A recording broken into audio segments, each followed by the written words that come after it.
Hoje nós vamos começar a falar sobre a Igreja, capítulo de número 25 da Confissão de Fé de Westminster. Vou me esforçar para tentar tratar com os irmãos aqui nos dois primeiros parágrafos, mas sempre naquela dinâmica que nós conhecemos. Se a gente vê que o tempo está se esvaindo, está ficando apertado e tiver que parar, a gente para que na semana seguinte nós possamos dar continuidade às nossas lições. Então eu vou ler o capítulo 25 no primeiro parágrafo. A gente vai fazer algumas considerações, vamos refletir sobre ele e depois nós passaremos ao segundo parágrafo. A confissão de fé, o estudo, das doutrinas essenciais cristãs que estão descritas aí, reveladas na Escritura, é sempre muito útil para nós, para o nosso crescimento, para o nosso amadurecimento. Algumas vezes, quando nós nos propomos, nos dispomos a estudar a Bíblia dessa maneira, em um caráter tão abrangente, tão amplo como a perspectiva que a confissão de fé nos oferece, às vezes a gente lida com os temas difíceis, complicados.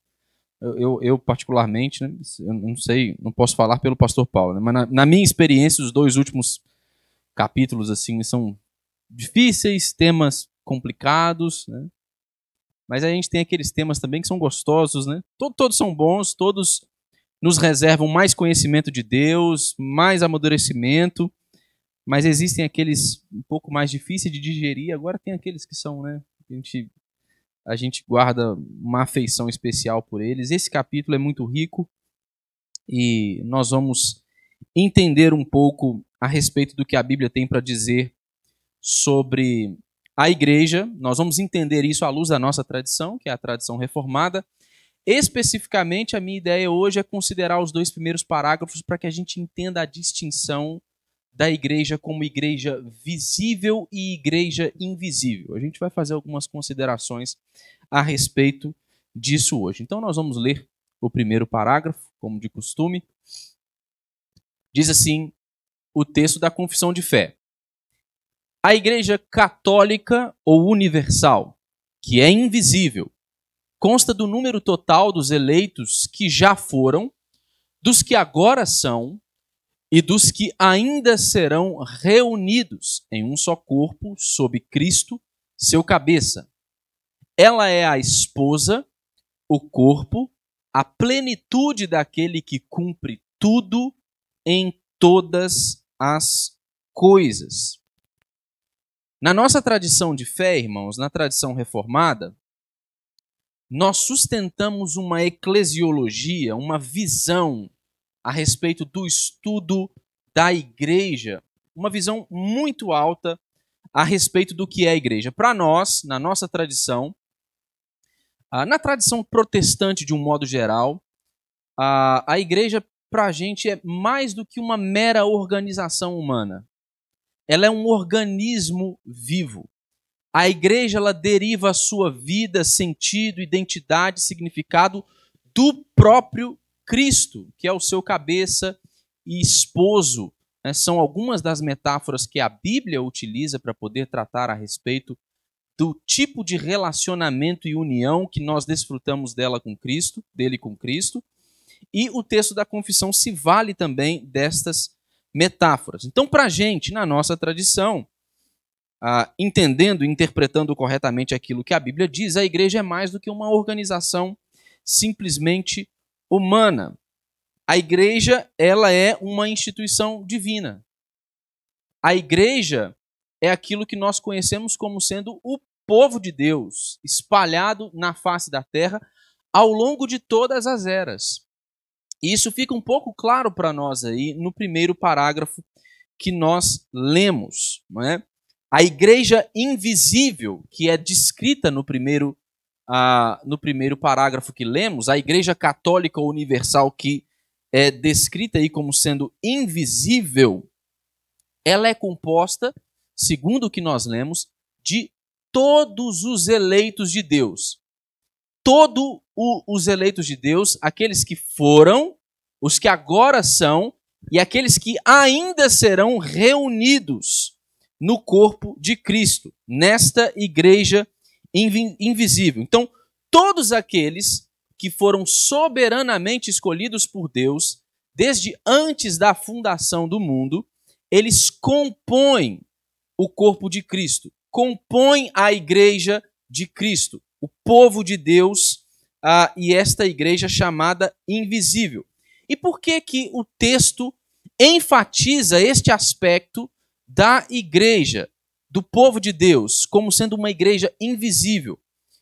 O texto e a escritura e a teologia da tradição reformada enfatizam esse termo não porque a igreja seja uma entidade fictícia, não porque ela seja uma organização ou um organismo abstrato, mas porque na sua plena composição, em sua totalidade, em sua visão mais abrangente, somente o próprio Deus é que conhece a igreja, é que pode conhecê-la plenamente e totalmente. Nós não a conhecemos totalmente, de maneira plena, somente o próprio Deus. Vamos ver o que a Escritura diz em Efésios, carta de Paulo aos Efésios, capítulo de número 1, versículo 4. Efésios, capítulo de número 1, versículo 4. Quem quiser pode ler para a gente aí.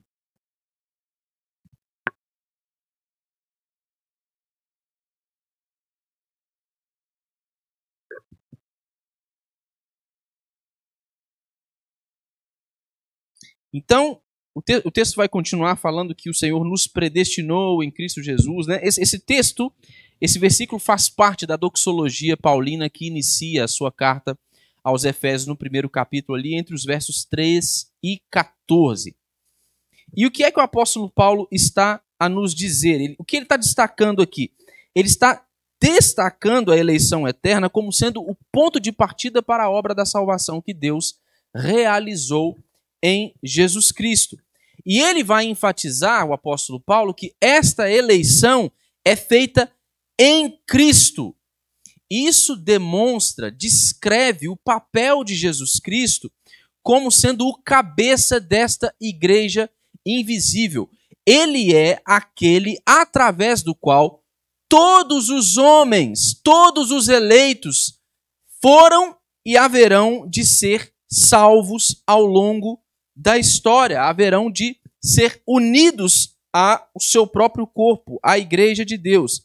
Então a igreja invisível ela é um conjunto destes eleitos de Deus que foram chamados à santidade, chamados a viverem uma vida santa. E a metáfora que o apóstolo Paulo vai usar aqui é a metáfora do corpo. Essa é a metáfora que está descrita, uma das metáforas descritas no primeiro parágrafo.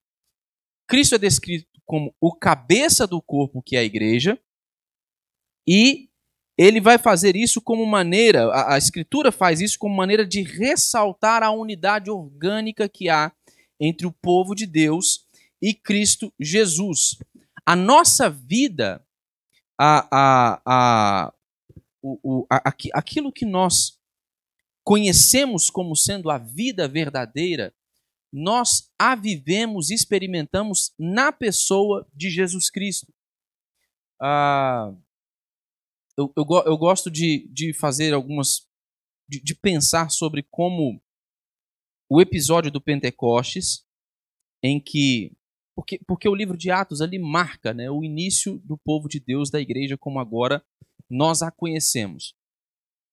Quando os discípulos e os seguidores de Jesus que haviam permanecido em Jerusalém obedecendo a ordem de Jesus para que eles esperassem até o momento de serem revestidos pelo poder do Espírito Santo, quando eles agora recebem o revestimento do poder do Espírito Santo, a linguagem que o autor bíblico se utiliza dela ali naquele episódio, ela reflete muito da linguagem do autor bíblico narrando a criação de todas as coisas no Gênesis.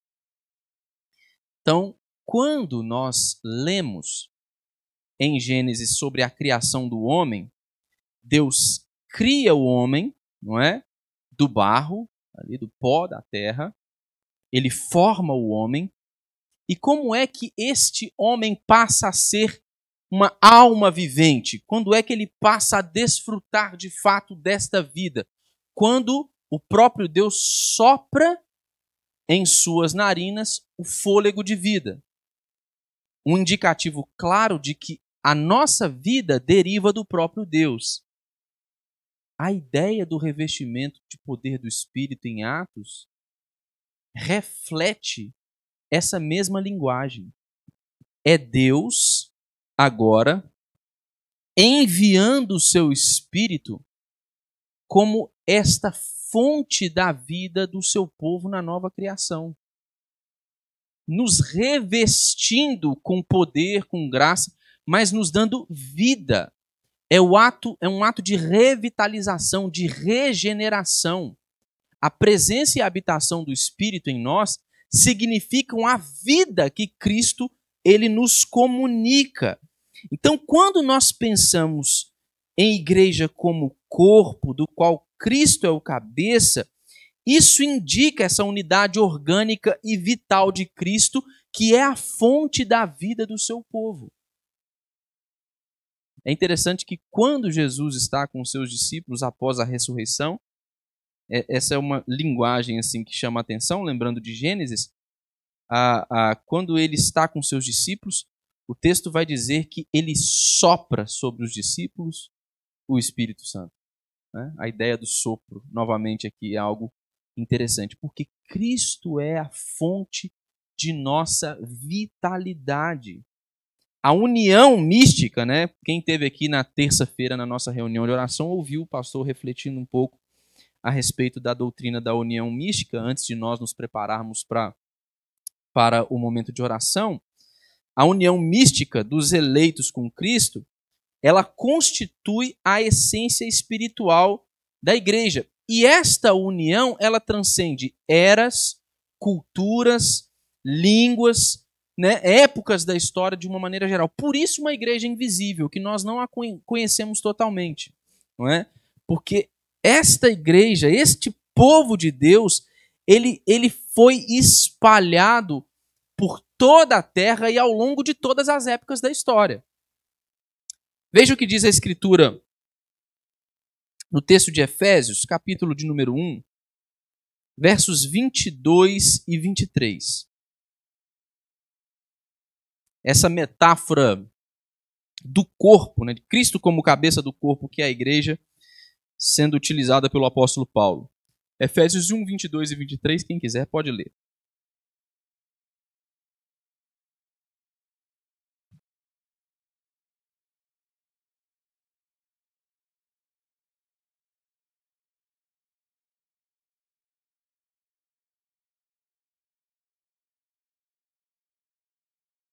Veja só, o texto dos teólogos da Assembleia de Westminster é finalizado com este trecho da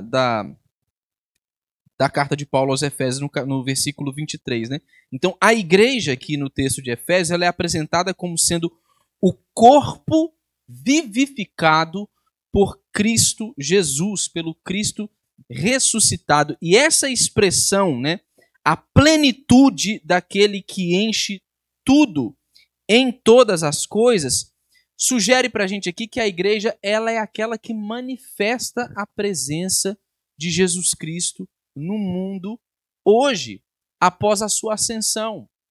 Então, Cristo Jesus, depois de ressuscitar dos mortos, depois de ensinar os seus discípulos por um período de tempo de 40 dias ali, antes de subir aos céus, então ele volta para junto da presença do Pai, para continuar o seu trabalho como nosso mediador, não é? Ele volta à presença do Pai para apresentar agora o seu sacrifício perfeito diante de Deus, como faziam os sacerdotes na antiga dispensação, no Antigo Testamento, quando depois de sacrificarem, de oferecerem os sacrifícios a Deus, eles então entravam, não é, no lugar santíssimo para apresentar o sacrifício ao Senhor. Espera aí que eu engasguei, irmãos.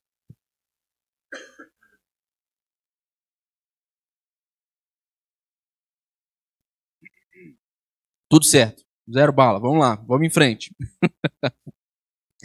Então, Jesus, depois de subir aos céus, para novamente se apresentar na presença de Deus, ele envia o seu Espírito conforme prometido. E esta vida no Espírito, da qual nós desfrutamos agora como seu povo, esta vida no Espírito da igreja, ela é a vida do próprio Jesus. Ela manifesta a presença do próprio Cristo aqui na terra, o que só pode ser explicado através dessa doutrina da união mística com Cristo. Há um sentido em que a nossa união ela é tão profunda com Jesus que não há mais, não existe uma maneira de nos separar. Né? Você não consegue separar a cabeça de um corpo sem que você mate esse corpo por inteiro. Nós somos um só. Se vocês se recordam, no último domingo, estava pregando sobre a primeira declaração de Jesus a respeito da vinda do Espírito, e em um dos momentos eu estava explicando para os irmãos, me esforçando para explicar aos irmãos, como a união de Jesus com o seu povo, com os seus discípulos, ela reflete algo da natureza da sua união com o Pai. Quando Jesus faz a oração sacerdotal em João, no capítulo 17, ele ora para que os discípulos sejam um com ele, assim como ele é um com o Pai. Nós desfrutamos como igreja desta união misteriosa. E o texto está falando aqui desta igreja invisível, cuja cabeça é Cristo, que abrange todos aqueles que são verdadeiramente regenerados. Então essa é uma distinção que precisa ficar clara para nós. A igreja invisível, ela representa todos os eleitos de Deus, todos aqueles que foram salvos por meio de Cristo Jesus, sem exceção e sem a adição de qualquer um que não tenha de fato sido salvo por Jesus. A igreja invisível abrange todos aqueles que são verdadeiramente regenerados. Mas uma outra imagem que o parágrafo vai se valer dela aí, que é uma imagem do Novo Testamento, é da igreja invisível como sendo a esposa de Jesus. A relação entre Jesus e a igreja, ela é descrita no Novo Testamento como um casamento. Ela é descrita como o matrimônio. Cristo Jesus é o esposo fiel da igreja e a igreja é a esposa redimida, lavada e remida no seu sangue. E o que é essa linguagem para nos fazer pensar a respeito do que é a igreja? O que ela evoca? O que ela expressa? Ela expressa a aliança de Deus com o seu povo por meio do amor sacrificial de Jesus Cristo. E ela expressa a maneira através da qual Jesus trabalha no meio do seu povo, na igreja. Vamos ainda na carta de Paulo aos Efésios, capítulo de número 5 agora. Vamos ler os versículos 25 e 27. O texto é um pouco mais longo do que isso, falando a respeito do casamento, dessa imagem da união de Cristo com sua igreja como esposo e esposa. Mas vamos ler os versículos 25 e 27 do capítulo 5. Quem encontrou aí pode ler para a gente.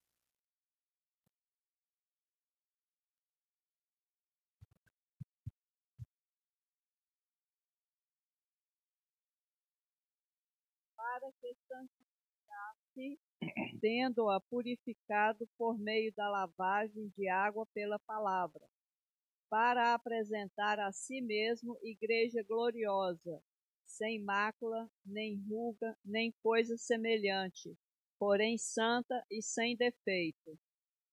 O apóstolo Paulo está instruindo os Efésios a respeito de diversos tipos de relacionamento social, ali, de um modo geral, que eram desfrutados ali, que podiam ser vistos no meio da igreja. Então ele vai falar especificamente sobre os deveres de marido e esposa. Ele vai falar sobre o casamento, sobre o relacionamento conjugal. E nesse texto, então, ele compara o matrimônio, ele compara o relacionamento conjugal entre o homem e uma mulher com a relação de Jesus Cristo com a noiva, que é a sua igreja, a igreja invisível. E o texto ele vai mostrar para a gente que Jesus Cristo ele se entregou por sua igreja com um propósito, com uma finalidade escatológica. Qual é a finalidade? Apresentar a sua igreja diante de Deus pura. Apresentá-la purificada, gloriosa, santa. E esse aqui é um aspecto da igreja invisível. Um aspecto da igreja invisível que nos mostra que a santificação, a purificação da igreja, ela é conduzida por Jesus Cristo do seu início até o seu final. Por isso que entender a natureza da nossa união com Cristo é tão importante para entender o que a igreja significa, o que é a igreja de fato. Agora veja Apocalipse 19, verso 7. Essa imagem da igreja como uma esposa é descrita aqui também. Apocalipse 19, versículo 7.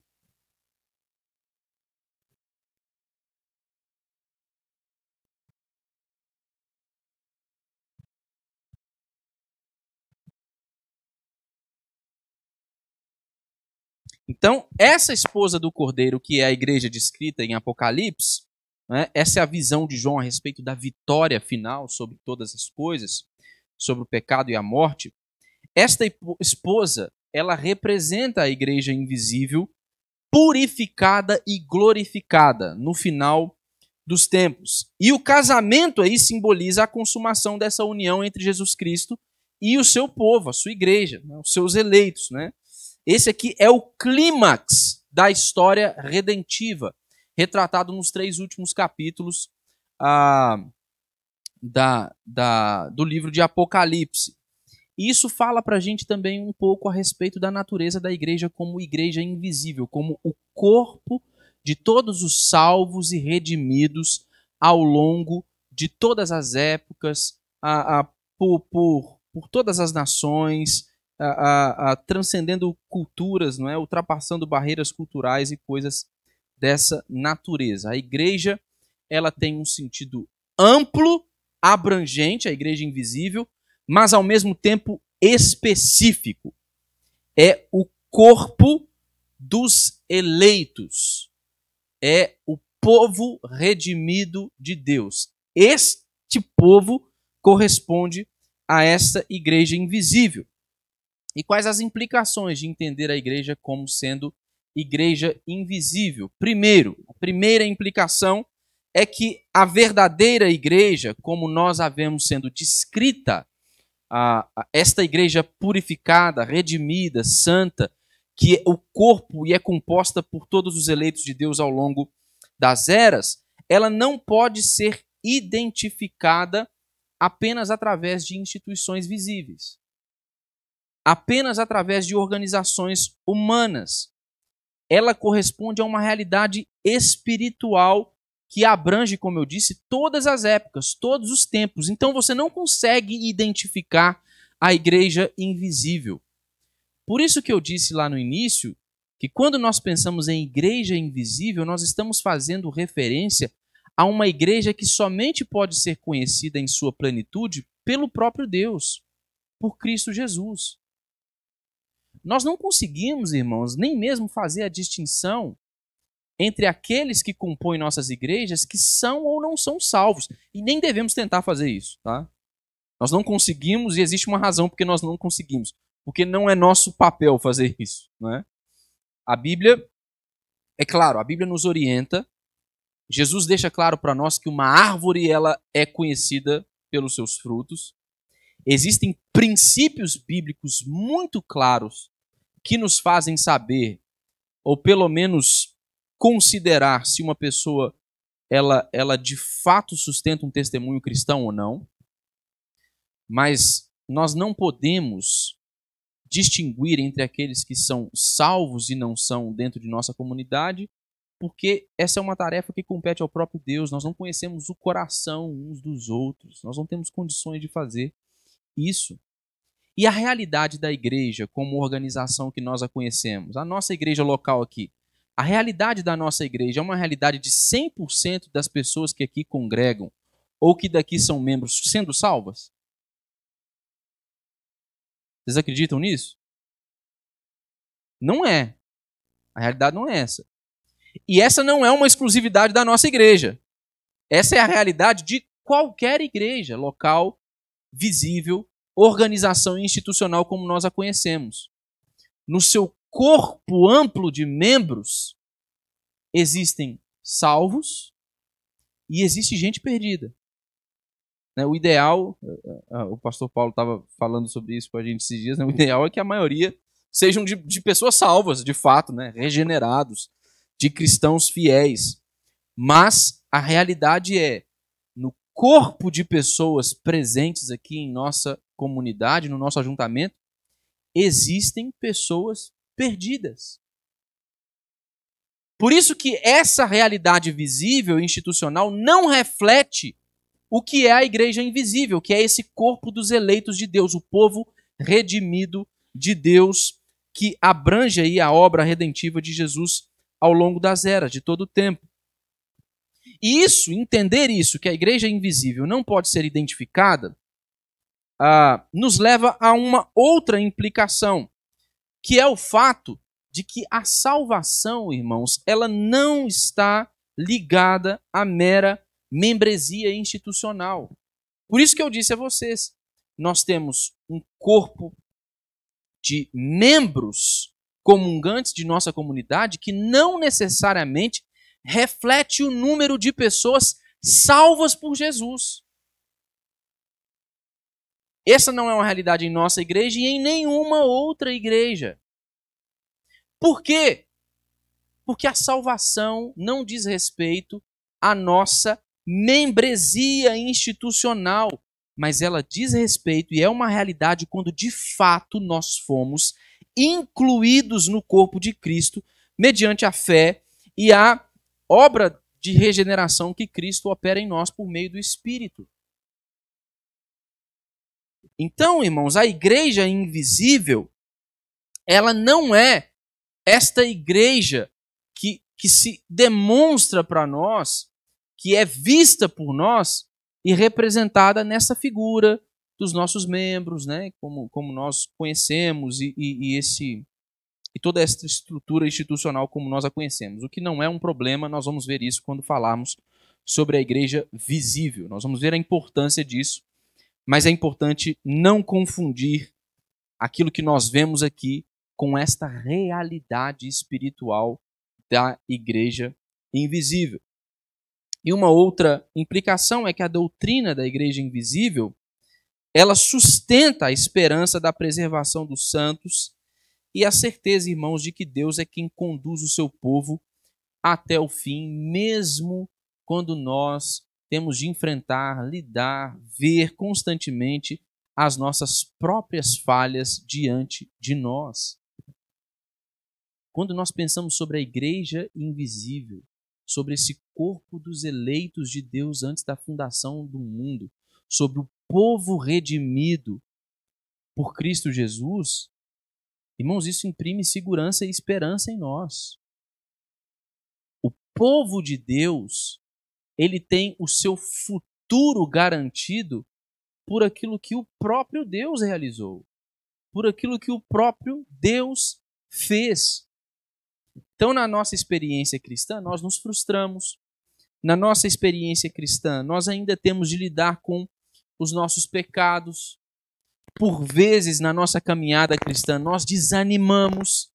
É difícil para nós lidarmos com dificuldades tais como essas, mas a nossa segurança e esperança está em Cristo Jesus como sendo aquele que vai nos conduzir seguros até o fim de nossa jornada espiritual. Porque Ele é a nossa vida. Ele mesmo é a nossa vida.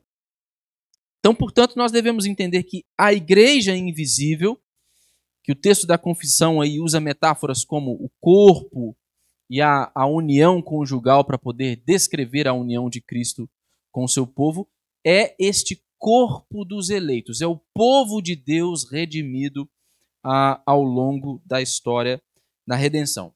Esta é a igreja invisível. Agora leiamos aí o parágrafo 2, que diz assim: a igreja visível, que também é católica ou universal sob o evangelho, não sendo restrita a uma nação, como antes sob a lei, consta de todos aqueles que pelo mundo inteiro professam a verdadeira religião, juntamente com seus filhos. É o reino do Senhor Jesus, a casa e família de Deus, fora da qual não há possibilidade ordinária de salvação. Então, já tem um aspecto aqui que nos chama a atenção. A igreja invisível é o povo eleito de Deus que se manifesta, que vive ao longo das épocas. É o povo de Deus que foi eleito antes da fundação do mundo. A igreja visível reflete algo da natureza da igreja invisível. A igreja visível, nesse sentido, não é diferente da igreja invisível. Ela é composta por todos os eleitos de Deus. Por todos aqueles que são povo de Deus, que foram salvos por Jesus. Mas existem algumas outras características que nós devemos considerar aqui. Então, a igreja visível é composta por todos os que professam verdadeira fé cristã, juntamente com seus filhos, em todo o mundo. E por que ela é uma igreja visível? Porque ela se manifesta. Ela se revela através de nossos ajuntamentos. Ela se manifesta por meio de nossas comunidades locais. Ela se manifesta por meio do nosso trabalho com a proclamação do evangelho do mundo. A igreja ela é visível porque ela se manifesta por meio da administração dos sacramentos e do exercício de disciplina. Então, toda esta forma institucional como nós a conhecemos manifesta a igreja de Deus. Revela algo a respeito do ser e da identidade da igreja, do povo de Deus. Mas uma igreja visível. O reverendo Paulo sempre fez referência aqui, e logo no início do ministério dele, eu lembro dele falando sobre, para mim, isso me chamava muita atenção, porque existem algumas verdades que parecem ser verdades, assim, que quando você ouve, elas são tão claras, né? Assim, poxa, mas é isso mesmo, não tem como ser outra coisa. Mas a gente nunca refletiu sobre, né? Nunca parou para pensar, para considerá-las. E eu me lembro dele falando sempre sobre o culto, né? Sobre o culto que nós prestamos a Deus como culto da dispersão, né? E o culto do ajuntamento. Então, quando nós nos reunimos aqui no domingo à noite para poder prestar culto ao Senhor, para a adoração comunitária, a igreja de Deus, né, está espalhada pelo mundo, os crentes que estão desenvolvendo o seu discipulado, que estão vivendo o seu testemunho cristão no mundo, eles ganham visibilidade. Aquele povo se junta agora. Onde é que está o povo de Deus? Onde é que está a igreja? Eles estão lá reunidos, prestando culto, adorando ao Senhor aos domingos. Mas ele fala sobre o culto que é a nossa vida, não é? De um culto em um sentido mais amplo e abrangente, como sendo a adoração que nós prestamos ao Senhor com a nossa própria vida, como sendo esse culto da dispersão, né? Então, depois de terminada a adoração compartilhada aqui, comunitária no domingo, a gente volta para as nossas casas. Nós voltamos para as nossas famílias, voltamos para os nossos empregos, voltamos para as nossas atividades comuns na vida ordinária, enquanto continuamos a adorar ao Senhor e a prestar culto ao Senhor, né? Então fica muito claro aí essa distinção entre a igreja invisível e visível. Então, quando nós nos organizamos localmente como uma instituição, quando nós administramos os sacramentos, quando nós prestamos culto ao Senhor, quando nós compartilhamos a nossa vida cristã aqui uns com os outros, a igreja torna-se visível para o mundo. Veja só o que diz o texto de Atos, Agora, para nós pensarmos sobre a composição dessa igreja visível, que, como eu disse, é composta de todos aqueles que professam a fé cristã juntamente com seus filhos em todo o mundo. Atos capítulo 2, versículo 39.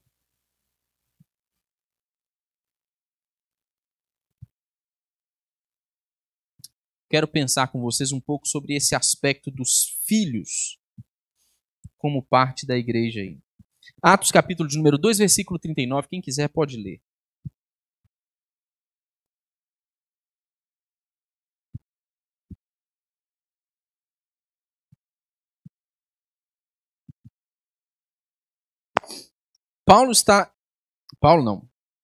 Pedro aqui no seu sermão após o Pentecostes, ele está dizendo aqui aos seus ouvintes que a promessa da salvação, ela é tanto para os que estavam longe, ou seja, aqueles que anteriormente não faziam parte do escopo da aliança de Deus com o seu povo, que na antiga dispensação era o povo de Israel.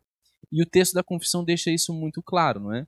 Que a igreja visível, que também é católica universal, sob o evangelho, ela não deve ser restrita como uma nação, como era no caso de Israel no Antigo Testamento.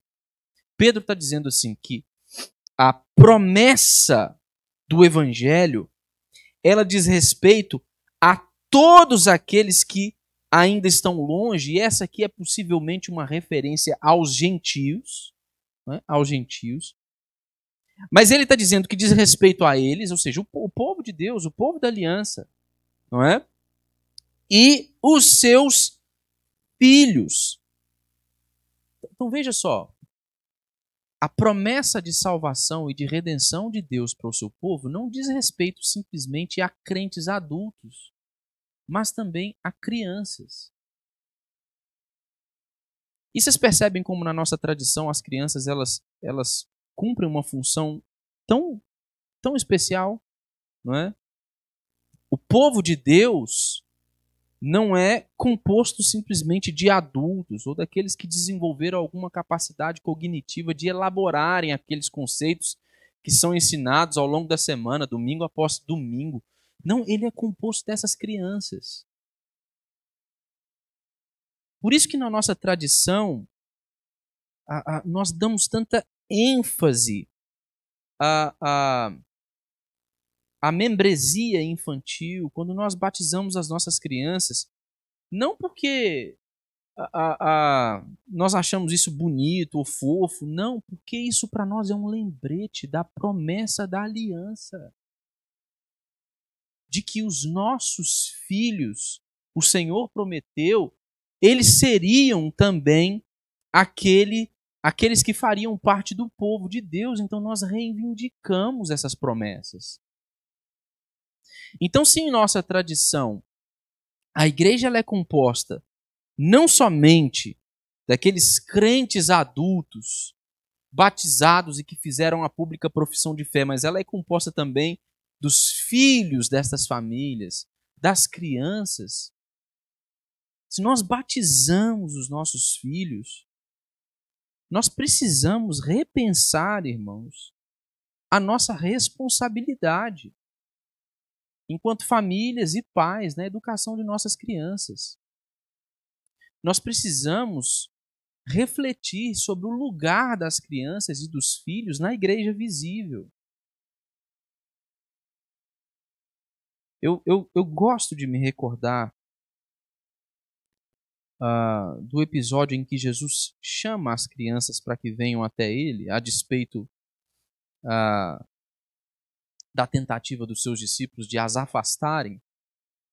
E no último sábado, a gente esteve reunido no Parque Ipanema com alguns casais jovens, alguns deles com filhos, e a gente conversou um pouco sobre isso, sobre essas oportunidades de nós nos encontrarmos para poder refletir sobre os desafios do casamento e da família, não é? E como nós vamos responder a esses desafios considerando aquilo que o Senhor tem para nos ensinar na palavra. E eu disse para eles que a nossa intenção era que nós nos reuníssemos ali sempre numa condição que fosse muito favorável para que nossas crianças elas estivessem por perto, participassem também, e fiz questão de deixá-los muito à vontade, né? Até mesmo com a bagunça que às vezes as crianças fazem, não é? Porque elas são crianças e a gente precisa ter paciência com elas. Mas eu queria que esse fosse um ambiente favorável para que nossas crianças elas tivessem alguma liberdade ali, mas principalmente fosse um ambiente que nos recordasse, que nos lembrasse que o reino de Deus pertence a essas crianças. É o que Jesus diz. Então, quando crentes adultos tentaram impedir crianças de irem até Jesus, ele disse: não façam isso. Não façam isso. Porque delas é o reino de Deus. Deixem que as crianças venham até a mim. Às vezes nós estamos afastando, né? As crianças de Jesus, né? Como se elas não tivessem condições de aprender, ou como se a mensagem do Evangelho não fosse poderosa para penetrar os seus pequenos corações e operar transformação e vida nas nossas crianças. Nós temos responsabilidades, irmãos, com nossos filhos, com nossas crianças, como povo de Deus, da aliança, como parte da igreja. Não uma parte sem valor, ou com um valor menor agora, que vai se manifestar lá na frente, no futuro, mas eles são a igreja hoje, agora. E nós precisamos considerar isso. É o que Pedro está deixando claro para nós em seu sermão no capítulo 2 de Atos. Mas há algo mais que o texto vai dizer do parágrafo 2 sobre a igreja visível. Eu quero que você abra aí a sua Bíblia em Mateus no capítulo 28, versículo 19.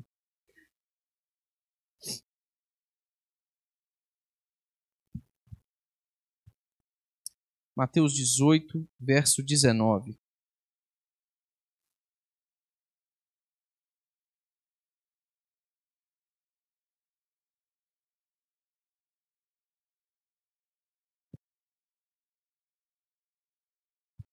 Mateus 28, 19. O DI leu para a gente aqui. É a grande comissão. O texto da grande comissão, né? Ide, portanto, fazer discípulos de todas as nações, batizando-os em nome do Pai, do Filho e do Espírito Santo. Então, esse texto define para nós alguns marcos visíveis da igreja, né? A evangelização, o discipulado e a administração dos sacramentos, como eu disse no início. Então, esses são marcos que revelam, que expressam a natureza da igreja visível. E esta igreja, que no Antigo Testamento ela era restrita, né? O povo da aliança estava confinado ao Israel, na nova aliança, em Cristo Jesus, então ela se torna de fato e verdadeiramente católica ou universal. Né? O que é a igreja católica? Não há qualquer referência com a igreja católica romana que nós a conhecemos. A catolicidade da igreja é uma referência à universalidade da igreja. Então, católica ou universal são termos intercambiáveis. Né? Eles meio que carregam o mesmo sentido e significado. Então, na nova dispensação, na manifestação do reino de Cristo Jesus, na nova aliança, a igreja, então, ela rompe os limites étnicos. Ela deixa de estar restrita somente a uma nação e ela agora diz respeito a crentes reunidos em todo o mundo. E essa não é só, irmãos, uma distinção geográfica, mas é uma distinção teológica. Porque o evangelho ele rompe essas barreiras étnicas e ele inaugura o reino messiânico em uma escala global. A igreja é descrita aqui no texto do parágrafo como sendo o reino do Senhor Jesus, a casa e a família de Deus. Então, de alguma maneira, esta expansão global do evangelho e este alcance da obra de Cristo em todas as nações, ele reflete o objetivo, o propósito, a vontade de Deus de espalhar a imagem da sua glória por toda a sua criação. Assim como ele fez lá na criação, no Éden, assim como sempre foi o seu desejo, a sua vontade, mesmo depois da entrada do pecado no mundo, no plano redentor de Deus, ele está cumprindo esta sua obra. Ele está espalhando a sua glória por meio de todo o mundo através da igreja, que é descrita aqui como sendo o reino do Senhor Jesus Cristo. O que isso significa? Significa que é como se nós fôssemos, irmãos, uma espécie de embaixada nesse mundo. Nós somos a embaixada da nova Jerusalém, da nova criação já inaugurada por Jesus Cristo no mundo. Nós carregamos os valores deste novo reino que foi inaugurado. Nós vivemos como súditos deste rei que é Jesus Cristo. Nós andamos em obediência à sua palavra e às suas ordens. É isto o que é a igreja. E este aspecto da visibilidade é que revela isso para o mundo. Essa expansão do evangelho rompendo barreiras étnicas mostra isso para o mundo. Essa realidade do plano redentor de Deus alcançando o seu objetivo final, do próprio Deus conduzindo a história de modo a levar a cabo a sua vontade. Então, esse povo não está mais restrito a uma nação, mas ele é composto de gente de todas as nações, como sempre foi o plano de Deus. E eu quero voltar aqui rapidamente ao tema dos filhos. Eu desconectei aqui os argumentos do meu esboço, mas eu quero voltar porque eu quero ler com vocês aqui o texto de Gênesis, no capítulo 17, versículo 7. Eu coloquei ele aqui depois do momento que eu falei ali, mas vale a pena retomar aqui a leitura. Gênesis 17, verso 7. Quem quiser pode ler para a gente.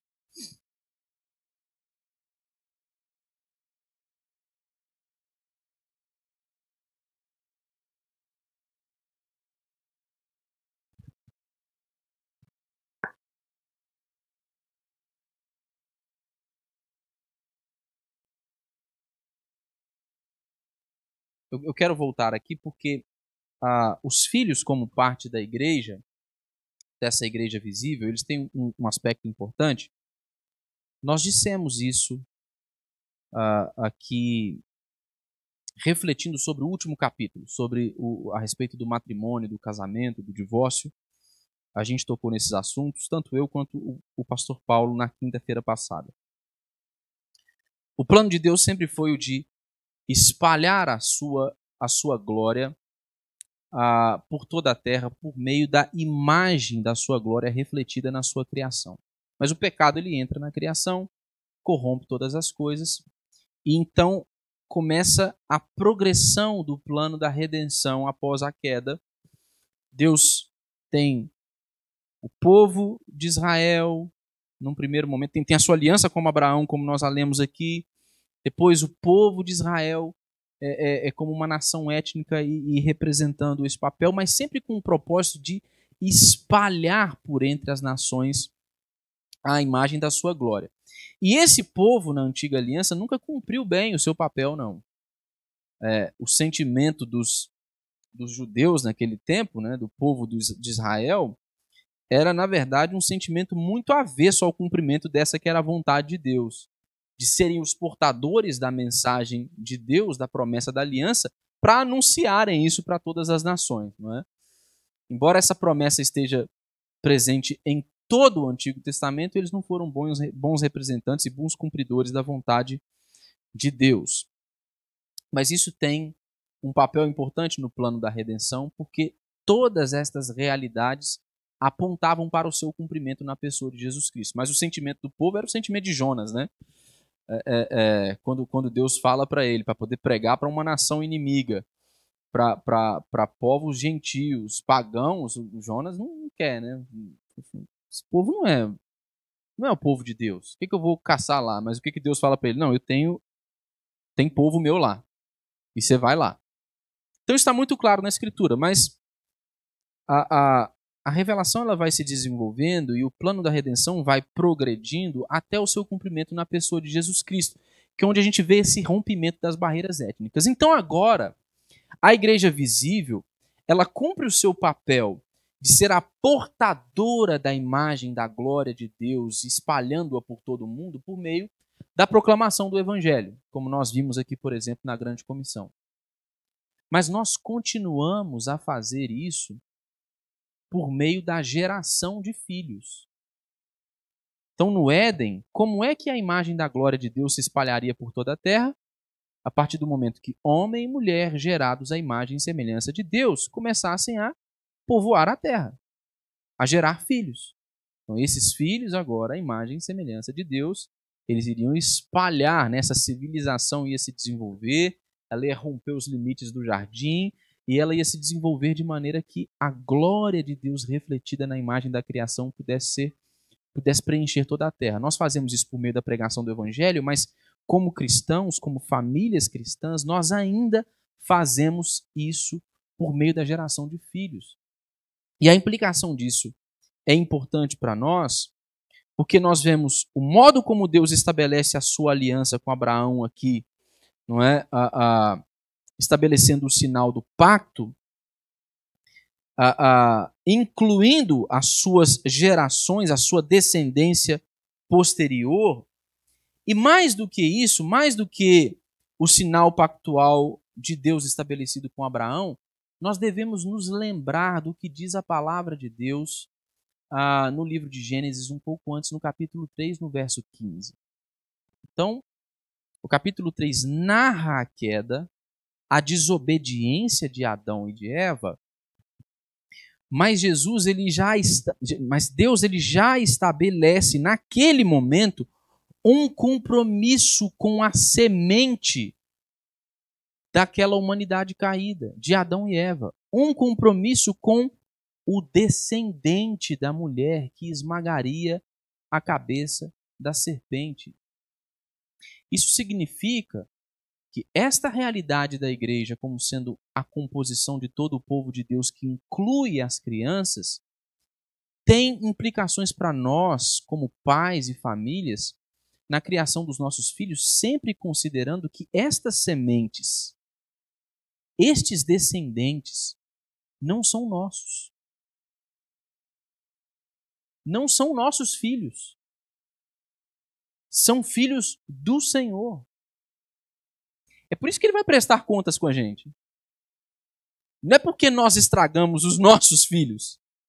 Não é porque nós não cumprimos bem os nossos papéis educando os nossos filhos. Mas é porque são os filhos dele.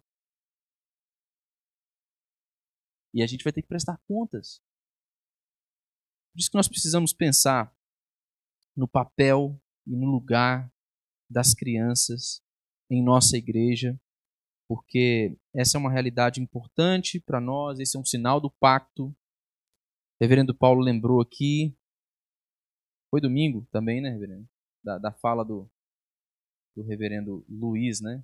Sempre diz lá para a igreja, você olha, quando uma criança está perturbando aí o culto, está chorando, e às vezes você fica nervoso porque está te atrapalhando de prestar atenção, lembre-se que o choro da criança é a trombeta da aliança. É um lembrete para nós do pacto, de que nossos filhos fazem parte do povo de Deus e que nós não devemos afastá-los de Jesus, porque Jesus quer eles por perto.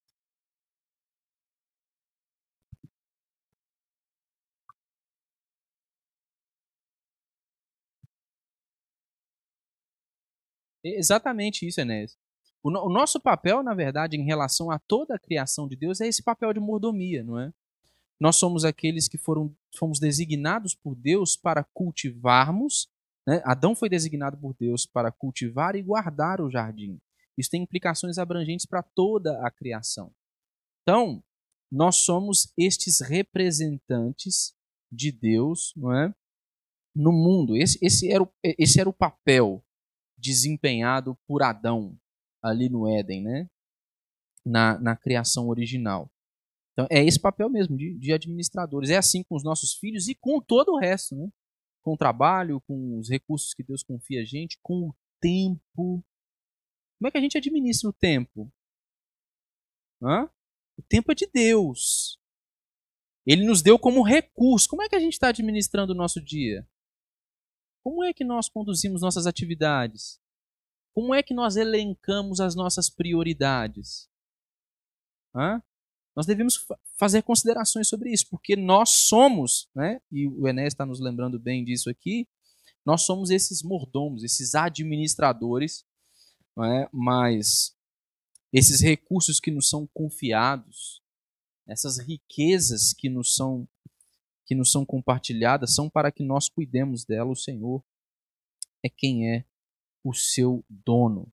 Este é o mundo de Deus. Então, por último, para nós finalizarmos aqui, nós já passamos um pouquinho do nosso tempo. Rapidamente, a igreja é descrita aí como reino, casa e família de Deus, aí, descrevendo tanto a autoridade de Jesus Cristo sobre o seu povo, como a igreja visível sendo esse lugar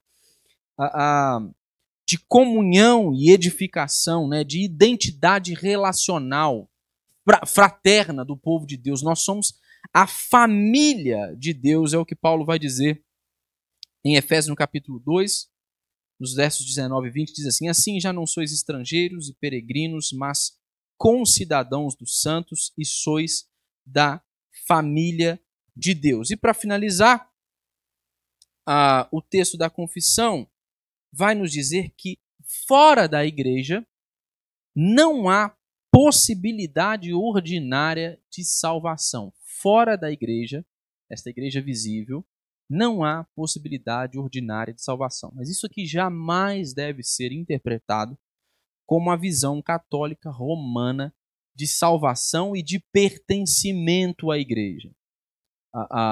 Não é isso que a nossa tradição ensina, não é isso o que a Escritura ensina. Quando nós falamos a respeito da impossibilidade de salvação ordinária fora da igreja, nós estamos refletindo sobre todo o significado e identidade da igreja sobre o qual nós falamos até aqui. Então, por exemplo, pense assim, se você tinha aquele ladrão ao lado de Jesus, que estava morrendo, e que o Senhor o prometeu que naquele mesmo dia ele estaria com o Senhor em seu reino, ele tem um motivo plausível para poder não fazer parte de uma comunidade de fé, de uma igreja local. Aquele homem ia morrer, mas ele foi salvo pela graça de Jesus. Se você tem talvez aí um muçulmano que se converte ao cristianismo em um país em que há uma perseguição terrível contra a fé cristã, onde não existem igrejas, ou pelo menos ele não conhece a existência de uma igreja, ele tem algum motivo plausível para que ele não faça parte de uma comunidade durante algum espaço de tempo, pelo menos. Mas todos nós que confessamos a Cristo como nosso Salvador, ou que professamos fé evangélica, nós não temos essa opção. Isso não é um motivo plausível para nós se nós temos à nossa disposição igrejas organizadas que estão servindo a Cristo. Nós precisamos nos lembrar que, em última instância, a nossa união com Cristo, ela é uma união comunitária. Jesus nos une a Ele mesmo e ao seu povo. Isso significa fazer parte da igreja. E esse enunciado final aí do segundo parágrafo, ele está seguindo aí toda a tradição da igreja, do povo de Deus, o ensino do povo de Deus ao longo das eras. Cipriano, Agostinho, os reformadores, a igreja medieval, não todos eles concluíram que não há possibilidade ordinária de salvação fora da igreja. Porque se a igreja é o reino de Jesus, se a igreja é uma família, a casa de Deus, cada uma dessas classes que são utilizadas para descrever a igreja visível aí, elas exigem algo como filiação, conexão, uma identidade comunitária. Eu sempre digo a pessoas próximas ou no meu trato com os jovens e adolescentes da igreja sobre a nossa responsabilidade de entender o que é a igreja e de participarmos da vida comum da igreja visível, porque virar as costas para a igreja, em um certo sentido, é virar as costas para Jesus. Se nós entendemos corretamente o que é a igreja, então nós podemos afirmar com segurança que dar as costas para a igreja é dar as costas para Jesus. E nós precisamos nos lembrar que a perseverança na fé inclui a nossa comunhão com o povo de Deus, por isso que o autor aos Hebreus exorta, não é, os seus leitores a não deixarem de congregar, como era o costume de alguns naquele tempo. Então, este parágrafo reafirma para nós a importância, quando nós consideramos o aspecto da igreja visível, da membresia eclesiástica, né? Então, eu disse lá no primeiro parágrafo que a salvação não está associada à membresia institucional. Mas quando nós pensamos agora no aspecto da igreja visível, nós devemos reafirmar a importância da membresia eclesiástica. A gente está vivendo, irmãos, em um tempo de desinstitucionalização. Eu achei que eu não ia conseguir falar essa palavra. Consegui. Será que eu repito? Desinstitucionalização da igreja. A gente está vivendo esse momento. A gente está vivendo um momento de um crescimento muito rápido do grupo que nós chamamos aí, costumamos chamar de desigrejados. Existem pesquisas que foram feitas que chegam a considerar aí que talvez lá por volta de 2050, coisa do tipo, o grupo de cristãos desigrejados seja o maior grupo de cristãos evangélicos no Brasil, superando a maior denominação evangélica do Brasil, que hoje é a Assembleia de Deus. E que tem muitos crentes assim, que é uma igreja que cresce muito. Então nós estamos vivendo esse momento. E em situações, em tempos como o nosso, nós devemos chamar os crentes a se comprometerem com a igreja local, a firmarem vínculos com uma igreja local, como forma de expressarem a sua comunhão e ligação com o Cristo da fé, com Jesus que é o cabeça dessa igreja. Então nós precisamos refletir sobre a importância da membresia eclesiástica. Devemos refletir sobre a importância do discipulado familiar e pastoral, do cuidado dos nossos filhos. A instrução na aliança deve ser contínua. Nós devemos cumprir o nosso papel no pacto que o Senhor selou com o seu povo. Pensando sobre a igreja visível também, nós devemos nos engajar, irmãos, com o evangelismo e com a missão. Quando nós pensamos que a igreja não está restrita mais a uma nação como era no Antigo Testamento, quando a gente pensa sobre a catolicidade, a universalidade da igreja sob o evangelho, isso deve nos motivar a nos apegarmos à grande comissão, a pregarmos incessantemente o evangelho a todos os povos, sem distinção e com ardor missionário. Nós devemos entender, irmãos, que a igreja ela é tanto um mistério invisível, como ela é também uma realidade visível. Então, todos esses aspectos, eles não se anulam. Eles são componentes um dos outros. Há um mistério, há uma realidade abrangente da igreja, a qual somente o próprio Deus e Jesus Cristo conhecem.